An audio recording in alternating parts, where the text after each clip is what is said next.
Hello. Hello. Dr. Saab, please start करें. I'm here. All right. We will start in 5 minutes. Actually, this will take 5 minutes to allow the audience to hear. Very good.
Sure, sir.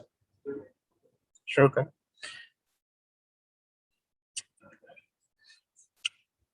Hello. Yes, hello. Hello to everyone, and welcome to today's webinar session. My name is Mudassir Iqbal, and I am moderating the sessions. Just a quick note for everyone that session will be recorded, so please be aware of it. If you have your camera on, make sure to turn it off if you do not want your video to be shared with other audience. On behalf of Department of Plant Pathology, University of Agriculture, Faisalabad, and Pakistan Phytopathological Society, I would like to thank to Professor Dr. Iqrar Ahmed Khan, Vice Chancellor, for joining today's webinar. And I also want to extend cordial thanks to our guest speaker, Professor Dr. Mark Gleason. Thank you for accepting our invitation. And this is very, very morning, and thanks for that you have arranged in very morning. Of course, I would also like to say thanks to all the participants for joining this webinar. Today, Dr. Gleason is presenting on mentoring. How does it connect with research ethics? Let me introduce Dr. Gleason very briefly. Dr. Gleason is a plant pathologist by his training and made a substantial contribution to the field of plant pathology during his academic career. His research mainly focused on fruit and vegetable crop diseases. The scope of his research ranges from pathogen detection to sustainable disease management tactics, including disease epidemiology, pathogen genetics, evolutionary biology, and genomics. Apart from this, he's been teaching quite many courses on research ethics. He has been honored by many prestigious awards. One of them is Outstanding Achievement in International Agriculture, awarded by Iowa State University in 2012. He has been elected Fellow of American Phytopathological Society in 2013. Without further delay, just a little housekeeping before turning the time over to Dr. Gleason. If anyone among the audience have questions during the presentation, please write them into the question box of Zoom and control panel. I will bring those questions at the end of the session. And of course, everybody will also have an opportunity to ask the question directly after the session. So please, Dr. Gleason, the floor is to you. Thank you, Dr. Iqbal, and I appreciate the invitation from University of Agriculture, Faisalabad, to speak to you today. And it's a subject that is a favorite of mine. And as Dr. Iqbal mentioned, I have taught it a number of times at Iowa State. I'll go ahead and share my screen now, see if this works.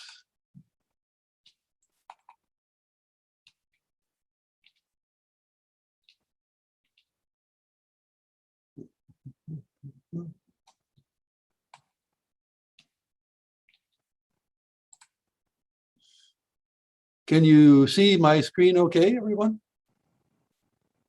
Yes, we can see that. Very good. So again, my topic, and let's jump in. As Dr. Iqbal mentioned, I'm a plant pathologist. I've been 36 years on the faculty at Iowa State University. I'm the former editor-in-chief of the journal Plant Disease and also past president of our national society, the American Phytopathological Society, in the past year. And I've taught research ethics for 26 consecutive semesters. And I enjoy teaching it a lot. I teach it to graduate students. Can everybody hear me okay? Too fast, too slow? Just let me know. I do have some connections to Pakistan, which I treasure. I have been fortunate to work with a number of PhD candidates who visited my laboratory under the HEC IRSIP program of the Pakistani government since 2016. I've mentored 16 individuals, and together we have published a number of manuscripts together with those people. In addition to the IRSIP interns who came for 6 months to my lab, we've written 3 grant proposals with faculty at UAF and PMAS-AAUR. I've also been an external reviewer for many Pakistani PhD theses and also faculty promotion packages.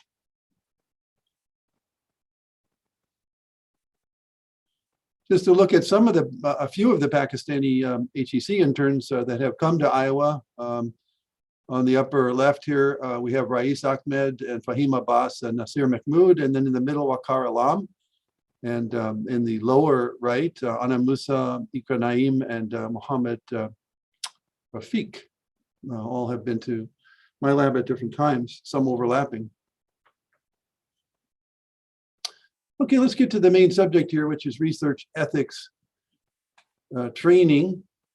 At Iowa State, we do a full semester class in simply in this subject. So that's 1 class session per week for 15 weeks. The whole semester, in other words. And this is required for graduate students in the STEM fields, as we call them, science and engineering fields.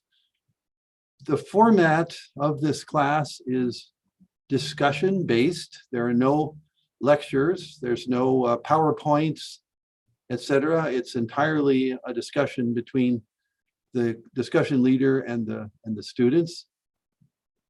One of those 15 weeks is taken up by the subject of mentoring, which is my topic today. I would say that if you're interested in teaching a research ethics class, if you don't already do that, they're quite a lot of fun. It's not difficult to lead this group. It does require some experience in the research world, but it's a lot of fun having a chance to talk to a group of graduate students once a week. This is not a surprise to anybody on this Zoom session today as to what research ethics is. You generally, I'm sure, know pretty firmly what it is, but I like a short definition, and my short definition of research ethics is using moral principles to guide conduct of research. Everybody knows it's important. I think everybody in the research world knows that it's important. But then the question is why? Why is it important? And we'll get to that. But here's some examples of the kind of misconduct that does occur. These are just 3 types. There are many other types of misconduct, but these are 3 big ones. Fabrication, which is essentially making up data that does not exist. You might say that's the equivalent of lying, pretending that something is so when it's not. Another type of research misconduct is falsification, which you can say is a form of cheating. And then the very familiar one at the bottom there, plagiarism, which is really a theft. It's stealing of either words from another source or ideas from another source without crediting those sources. So fabrication, falsification, plagiarism, those are 3 of the major transgressions that are part of research ethics, but that's not the full extent of it.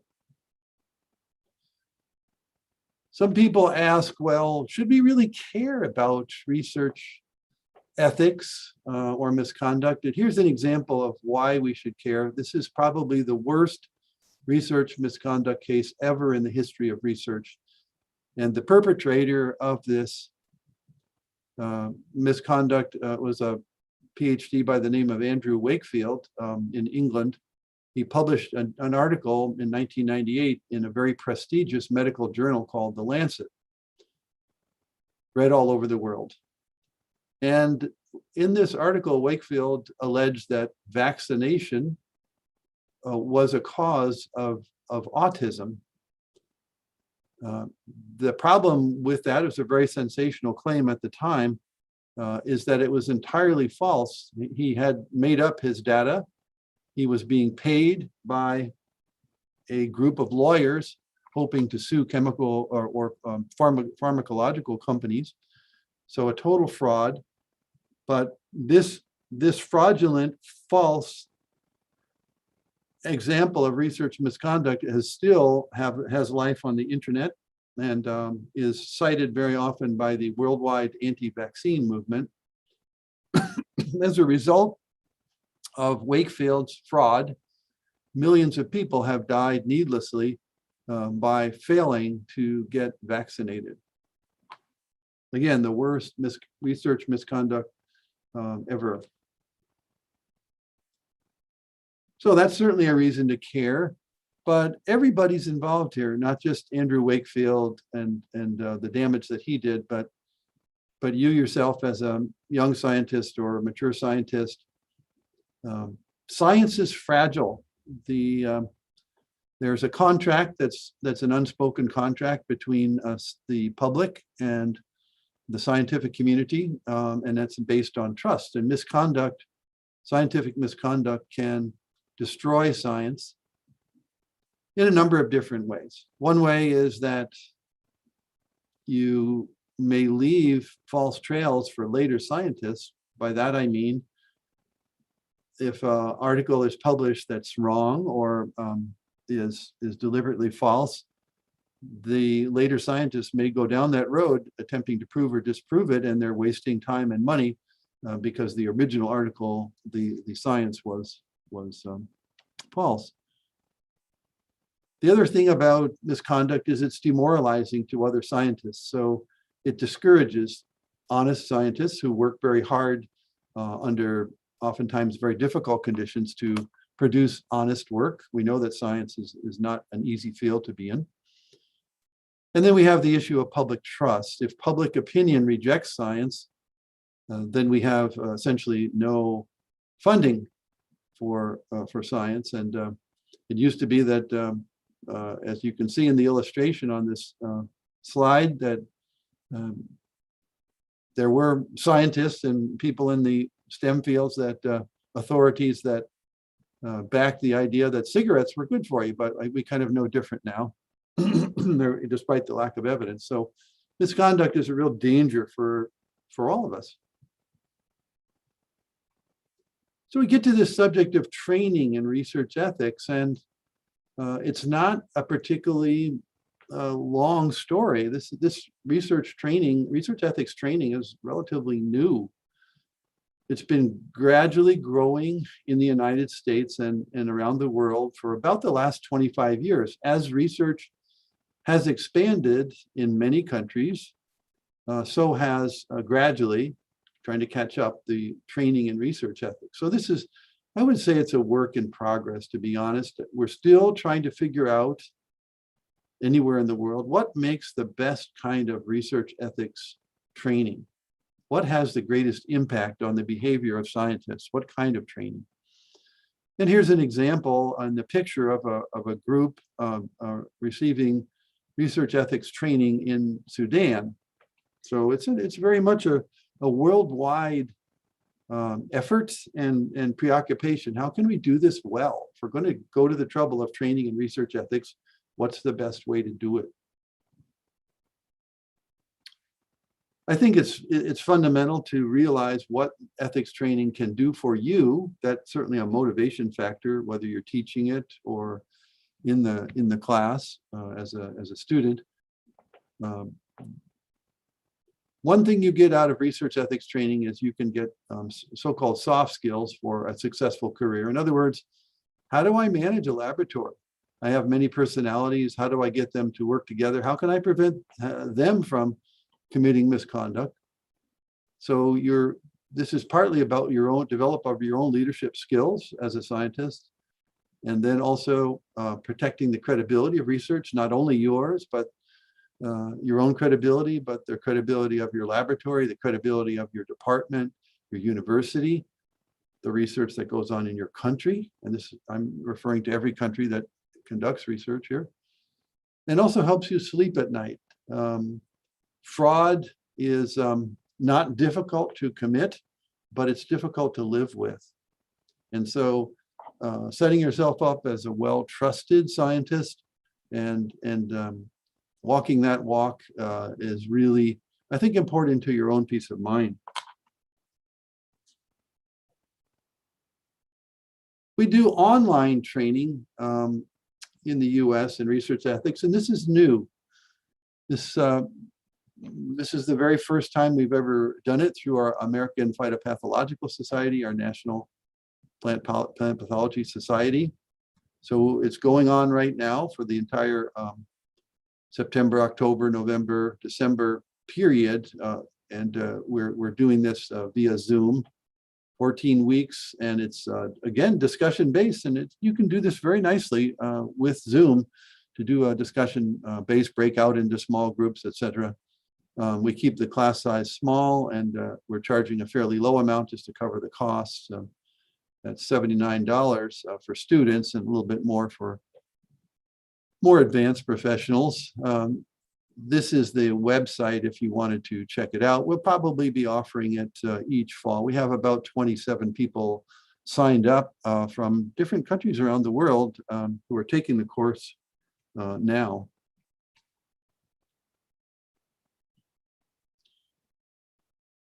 So here's the question. You can take a research ethics course, but will it prevent you or others from committing research misconduct, cheating, in other words? And the short answer, kind of sobering answer, is well, probably won't prevent you from doing this. So what will work? I think of ethics training as like vaccinating against research misconduct. It's not perfect, but if we think about different ways to make these ethical principles stick and be part of the way that you conduct your research, I think of sort of three levels. If you want to use a COVID example here as a metaphor, vaccinating options against misconduct. First, you could wear a mask. That is helpful, and it's certainly better than nothing. And I would call that online training. In the US, we have very short-term training that lasts for maybe an hour and a half, 2 hours. You essentially don't interact with anybody. You just essentially, the computer gives you the training, and then you pass a couple of questions and you're done. And that's all there is to it. And I'd say that's a little bit better than nothing. And certainly a mask is the equivalent there. Vaccination would be taking a full semester discussion course, whether in person or online, where you have the chance to talk about these questions, because these ethical questions are not simple. There are many possible ways of looking at these various issues. And so I consider that more like a vaccination.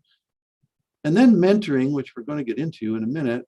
Mentoring is probably the best. And why is mentoring the best? Mentoring is like a booster shot against COVID because it continues your protection against misconduct. So this is a metaphor, obviously, maybe a loose metaphor, but why is mentoring better? Well, mentoring goes on for a longer time. If we compare the quick computer training that's 2 hours versus a whole semester, mentoring can go on for a professional lifetime. It can go on a very long time. And there's a lot of reinforcement that happens, just like with a booster shot.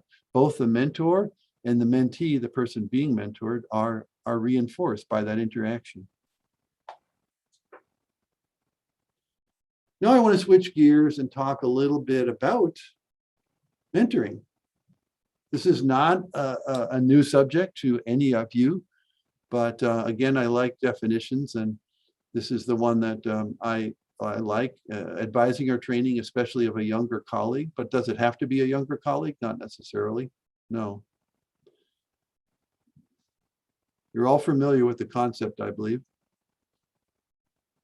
So what do mentors do? What are they supposed to do? Well, guiding, motivating, science is hard after all, supporting materially in other ways, providing a role model. Young scientists come into the scientific world not having done research before. Who can they imitate? Who will be their role model? And that's often the mentor. Mentor often helps the mentee, the younger person or the advisee, explore careers and develop their own professional networks, which is really, really important in the early part of one's career, and identifying resources that can help that mentee. And ideally, a really good mentoring relationship is a long-term relationship that 5 years later, 10 years later, there's still a connection between the mentor and the mentee that really can certainly benefit the mentee, but also the mentor.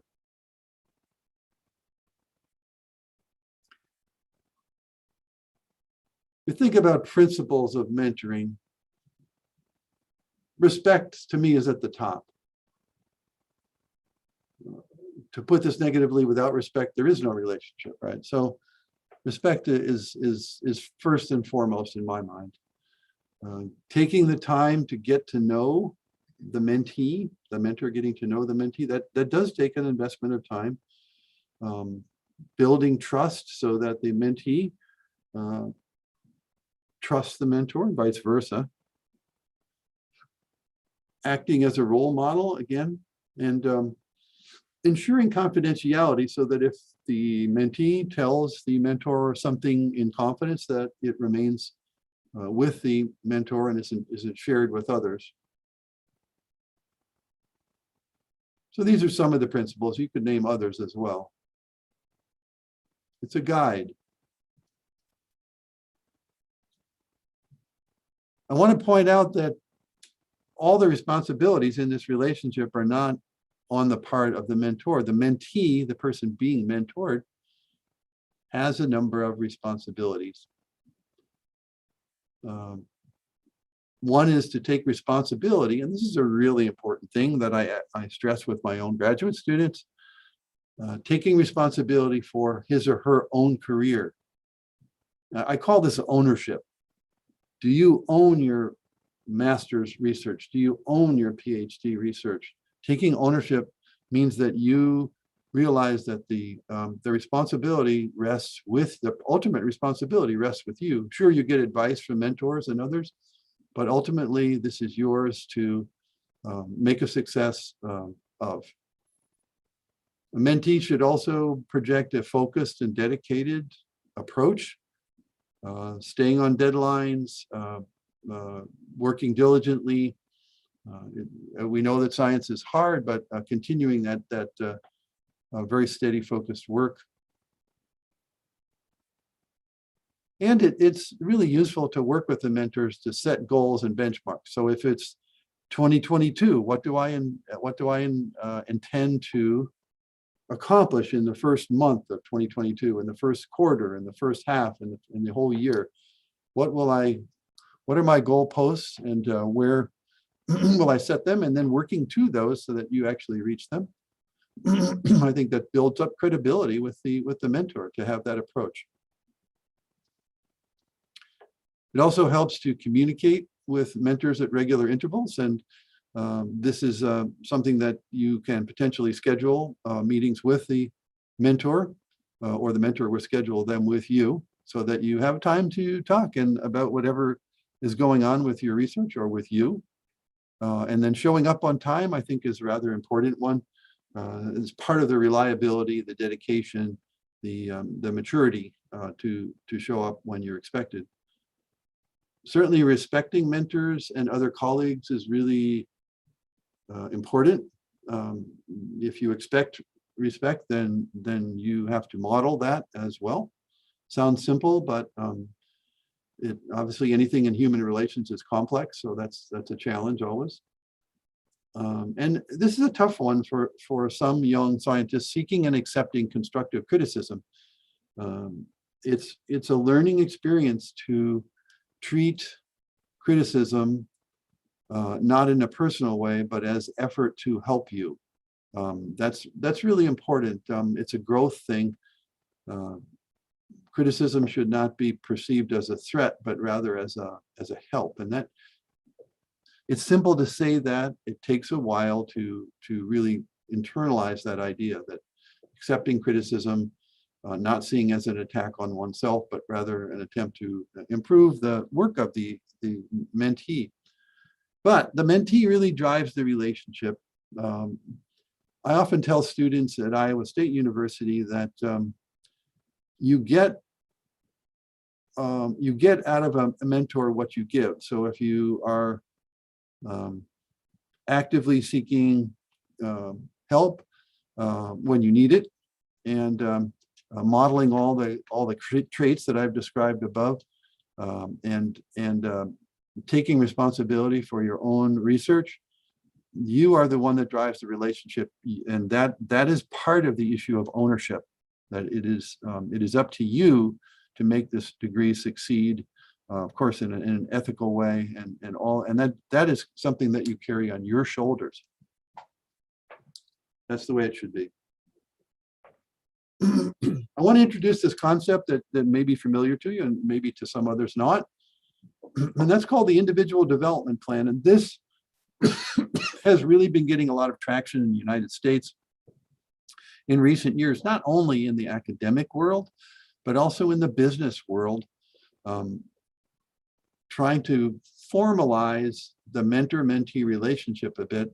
And this is actually a written plan between the mentor and the mentee. And hopefully that ideally, that plan would be written early in the relationship between the mentor and the mentee. And in the case of an academic degree, when that degree program starts and the mentor and the mentee meet each other, so soon afterward, this individual development plan can come about.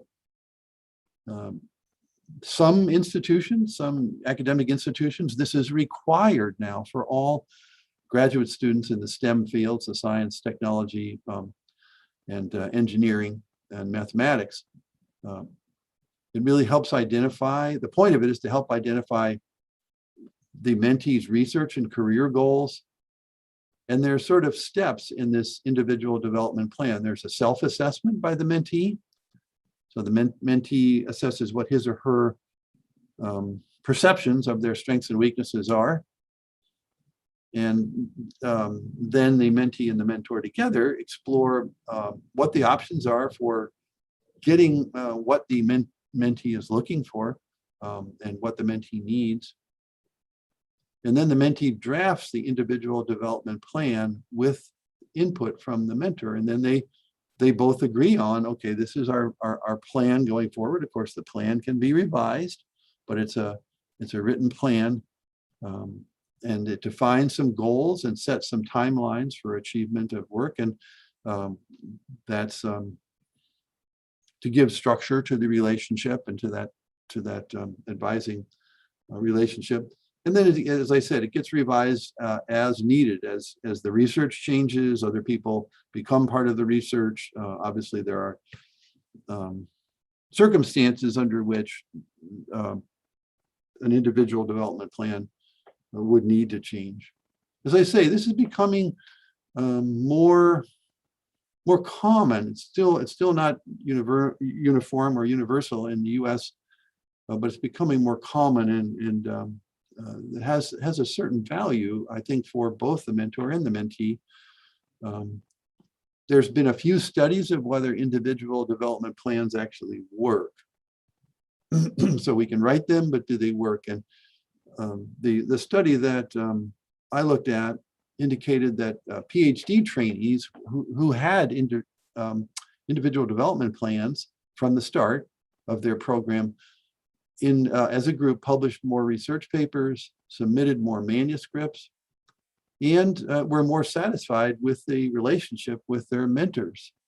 So I think we can agree that those are all good things. I won't go into detail on individual development plans here, but I'll give you some resources here. This is a really good resource on mentoring. The first one comes from University of Michigan.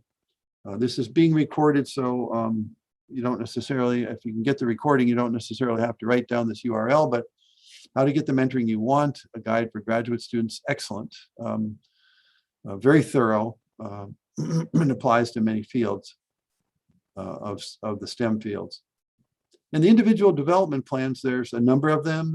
You can look online and you'll see many sources. This is just one.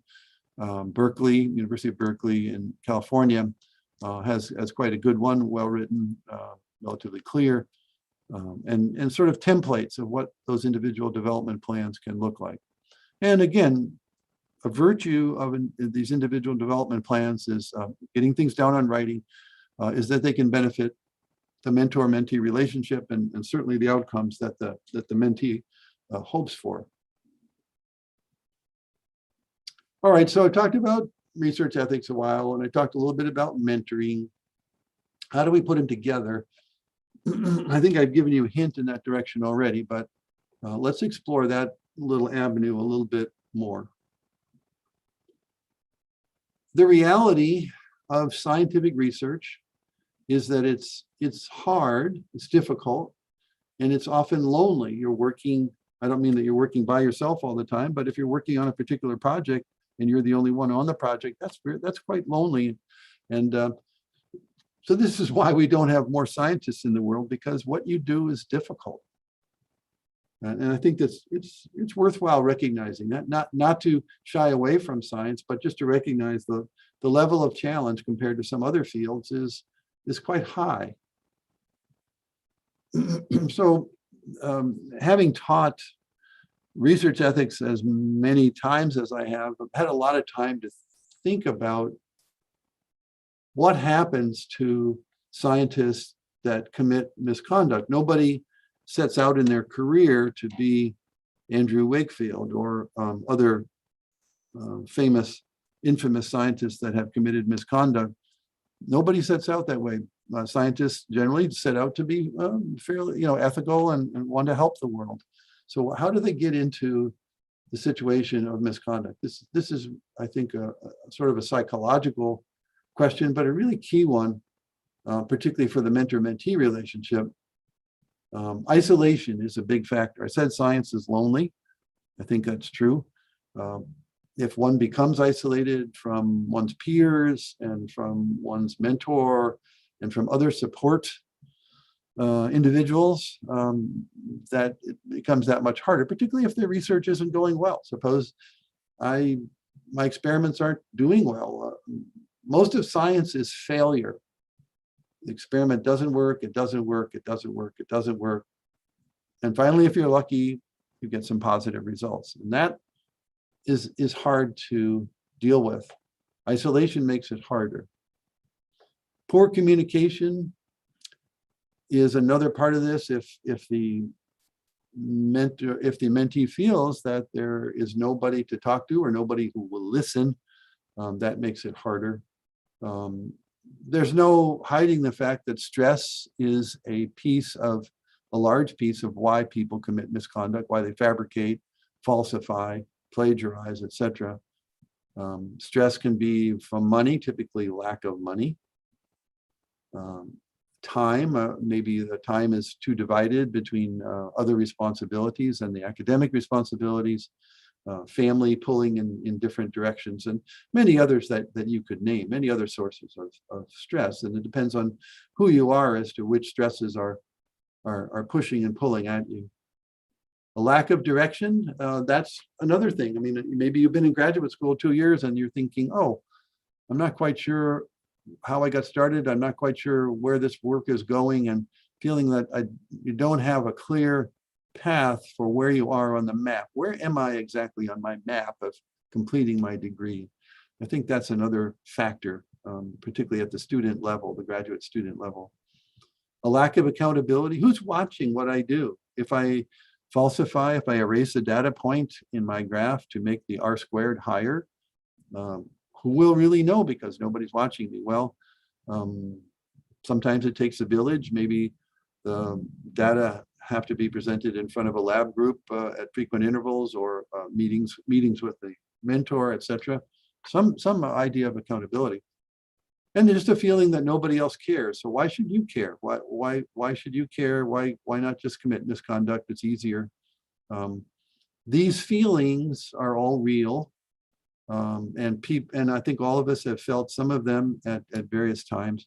And I call this a vicious cycle, because if you get in this way of thinking, what you would have originally thought of as impossible, I will never commit misconduct, the impossible becomes possible. On a happier note, good mentoring can lower the risk of misconduct. Somebody who is well mentored feels less isolated. The communication is better. All of those things help shore up the student's morale or the mentee's morale. Actually, they can shore up the mentor's morale as well. There's less stress as a result of that communication, because you feel like you're part of a network, and everybody cares about what you do. You're not the only one that cares. You feel more resiliency as a result of those connections. And if the experiment fails, it's not the end of the world. Somebody can talk you down from the ledge and say, no, this is okay. We'll just get our act together and we'll dust ourselves off. And next week or tomorrow or next month, we'll start the experiment again, and we'll try it again and learn from it. There's more accountability with a good mentoring relationship, so that you know that what you're doing is being supervised and somebody is watching. And that sounds bad, but it's actually good that you feel accountable to someone. People who are well mentored feel more satisfied with their training. The bottom line is there less temptation to cheat. And this, as opposed to the vicious cycle, I call this the virtuous cycle. where there's that feeling that you're part of a village or a network that is holding you up and cares about what you're doing and is willing to listen to your discouragement and to help you revive and go back to the scientific world with enthusiasm. Sometimes you don't have a choice as to the mentor that you get, but suppose you did have a choice. I'm going to go into this a little bit more, I think, too. What kind of mentor should you seek? Well, somebody who has enough energy and motivation to help you develop a positive relationship with you. You want to help feed off that energy and that motivation, and that's a good example for you, the mentee. And of course, you would like a mentor that provides enough funding to do the research within their capability of doing so, equipment, supplies, and personnel, and has a good track record. By track record, as a mentor, I mean people who have turned out many students who, when you ask them later, who have graduated from that lab, they say, you know, I was really pleased with that mentoring relationship. This particular professor really cared about my success and really showed me how to techniques for success and was patient with me and was a good guide, really helped me in my career. Those people are really prized as mentors. The other thing I wanted to mention here is that you may not always have a choice in your mentor, but you maybe can have more than one mentor. I think that's always a good idea. Some other mentors besides your primary one, you may have the ability to choose, and that's where some of these criteria come in. So just some questions for discussion. I'm almost done here. Should you have more than one mentor? And you know, that's going to be up to you, but this doesn't have to be an official relationship. Mentors come in many forms. Does a mentor have to be older than you?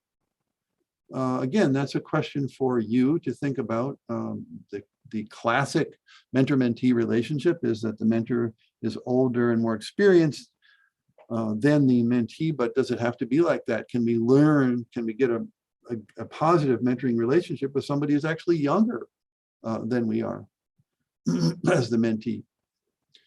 And here's a really provocative question. Do you have to like your mentor? Can you get a lot of value from a mentor that you would not normally socialize with or associate with? Is it important to like your mentor? Is it essential to like your mentor? And fundamental questions here too. What kind of mentor do you want to be? If you're, all of us probably in science are going to be mentors or are already mentors. What kind do you want to be? How would you like to be characterized by your mentees? They will, when talking to each other, they will be honest. What do you want them to say about your style as a mentor? And the same question applies to mentee. What kind of mentee do you want to be? I would argue to you that good mentees tend to become good mentors. It's not automatic, but good mentee has internalized the value of that mentee-mentor relationship and wants to oftentimes give back as a mentor as their career advances. This is a scary thing that I tell students in our class that maybe they don't realize as young graduate students. Who's most responsible for upholding research ethics? Well, the answer is you are, or all of us are.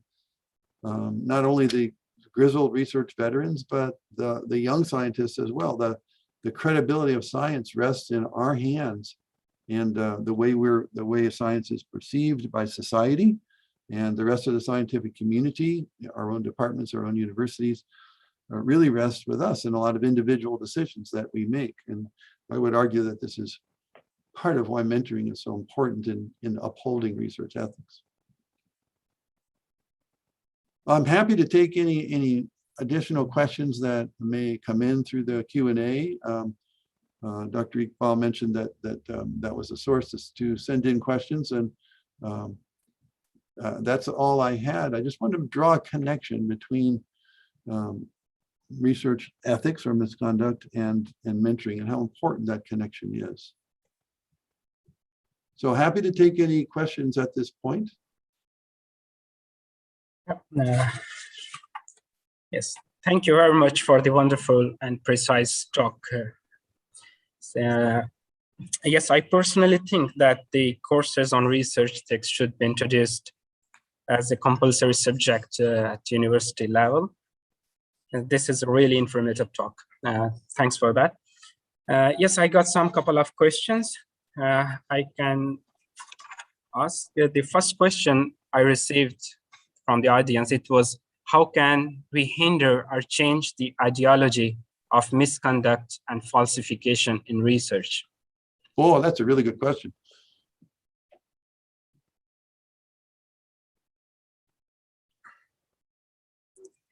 You're asking a big question here, actually. Yeah, yes, that's true. That's a good one. I mean, it's a cultural question, isn't it? I mean, it's the culture of the research within a laboratory, or within a school. And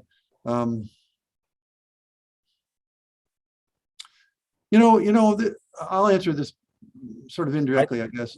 I think this is quite vary from different countries to country and culture to culture. I think this is a very broad question.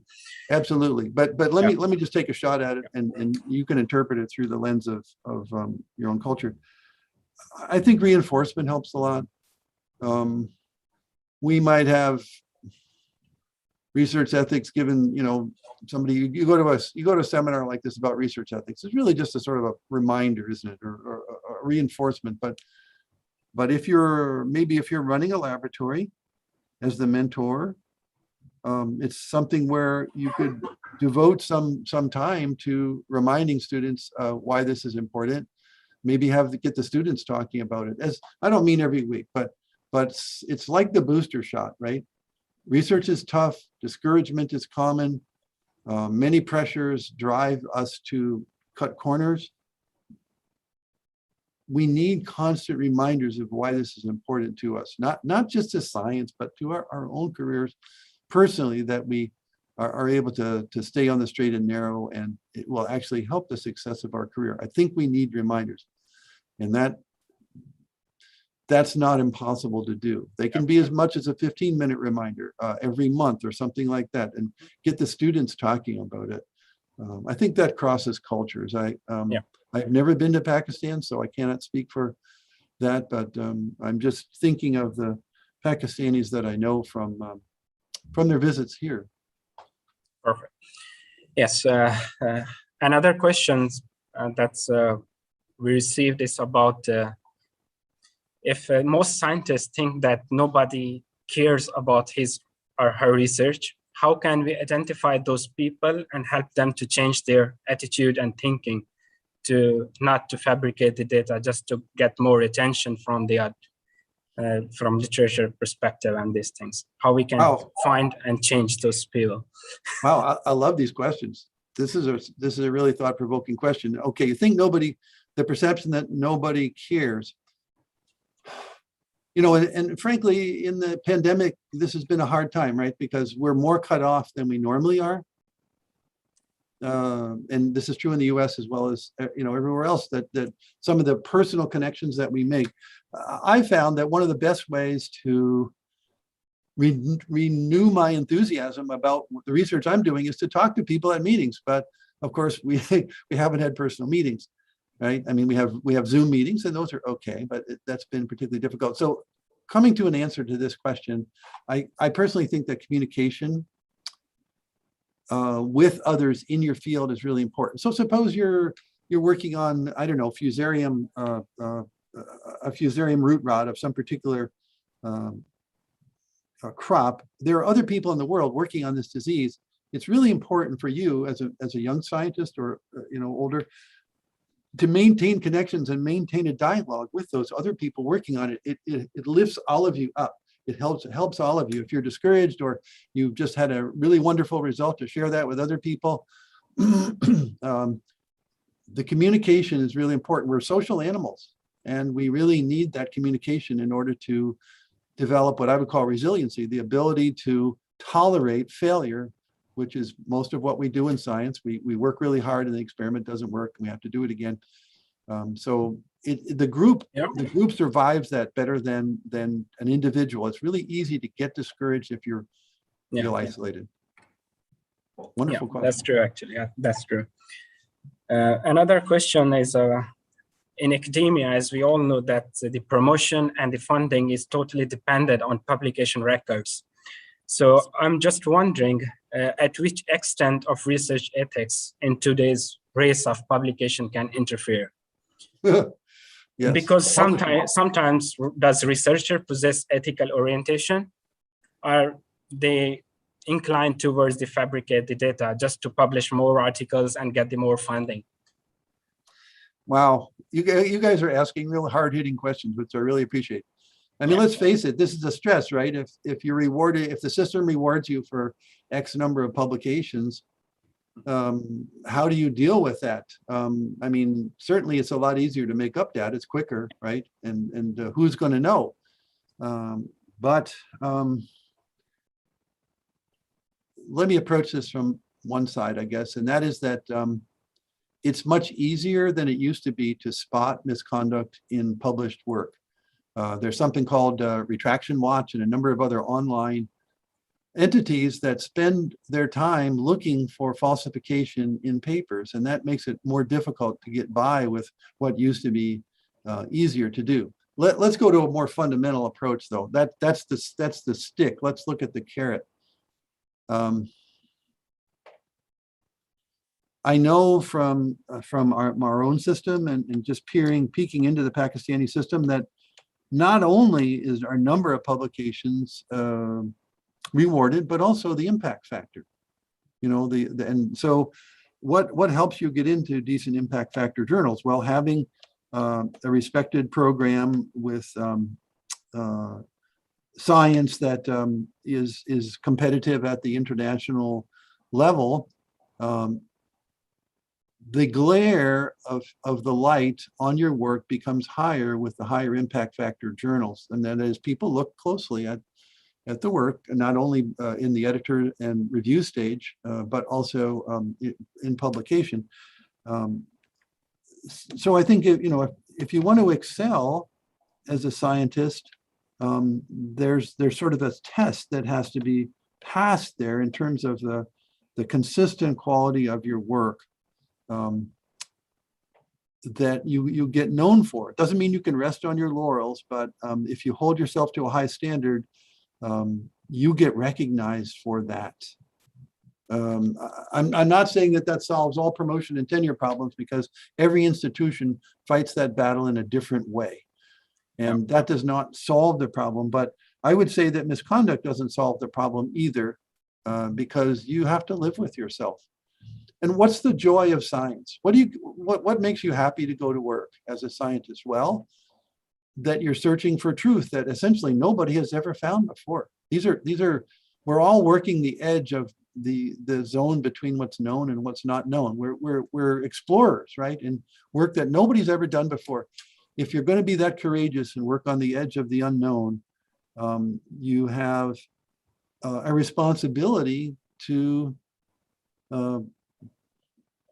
keep it straight and not mislead, I think. If you do mislead, the joy goes out of your science. Why should you get up in the morning if you know you're going to do misconduct? It's just, if science doesn't make you happy, you should be doing something else.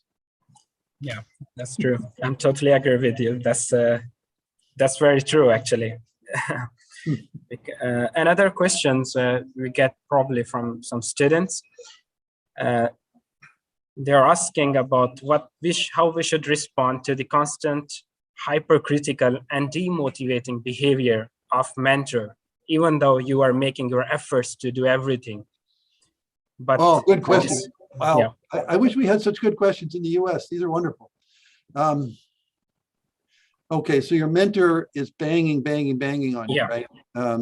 You maybe have done some good work, but they're pointing out every little flaw and they never praise you. Okay.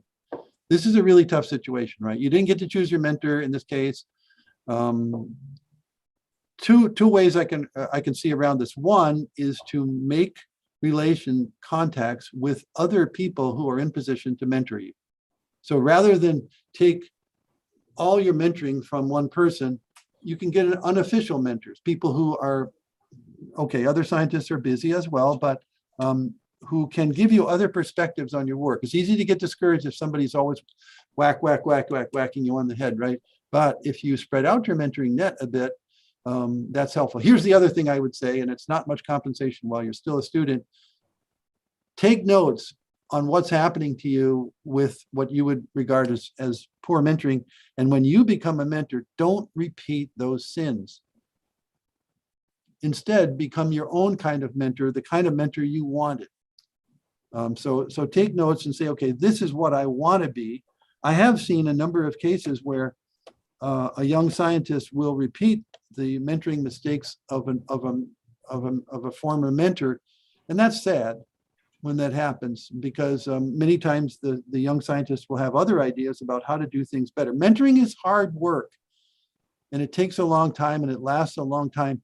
It's kind of like parenting, you know. It's really it's hard work, and to be a good mentor takes a lot of time and a lot of thought and a lot of suffering and a lot of effort. Being a mentee is not easy either, though. So I would say take notes on how you want to be a better mentor, and also spread out your mentoring net. Try to get advice from other senior colleagues who can give you a broader perspective than just somebody whacking you over the head over and over. Yeah, that's very good.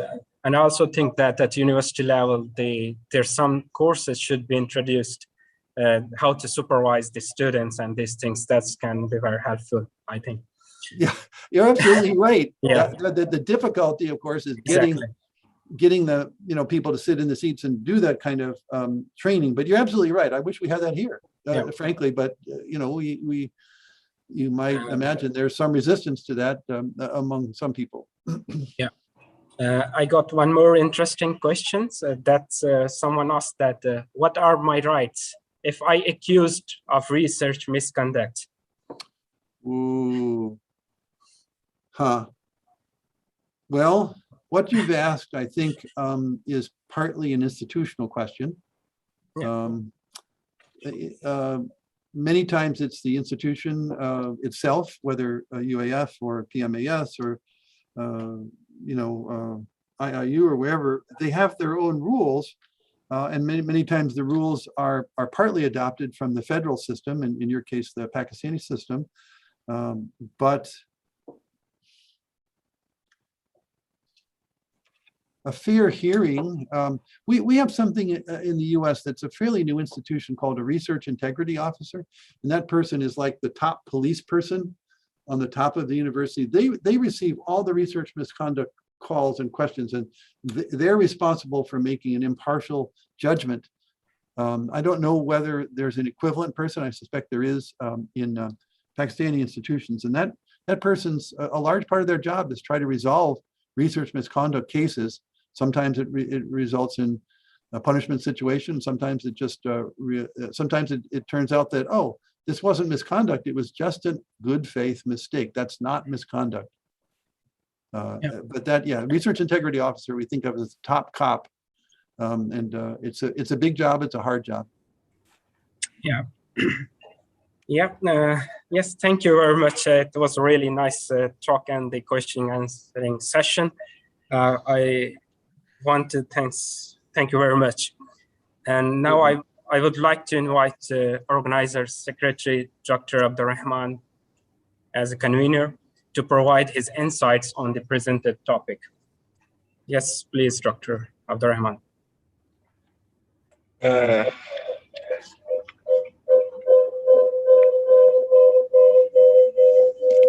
Thank you very much. Good morning to Dr. Mal, and good evening to all Pakistani participants. I extend my heartiest gratitude on behalf of Pakistan Phytopathological Society to Professor Dr. Mark Gleason for accepting our invitation and presented on a very important topic. I hope that the audience and the participants and the mentor will be equally benefited from this topic. I extend my special thanks to my Dr. Muhammad Waqar Alam from Institute of Molecular Biology and Biotechnology from University of Lahore for his very important role and help to make this event successful.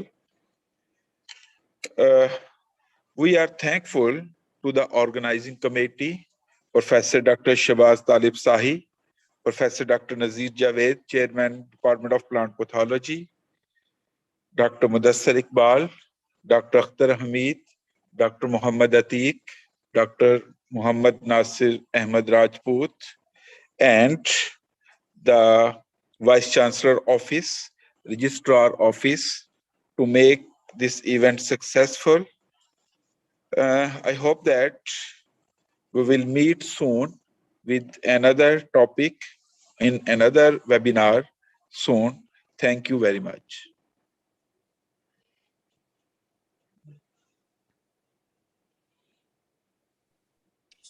Thank you. Thank you very much, Dr. Abdurrahman, for summarizing your thoughts.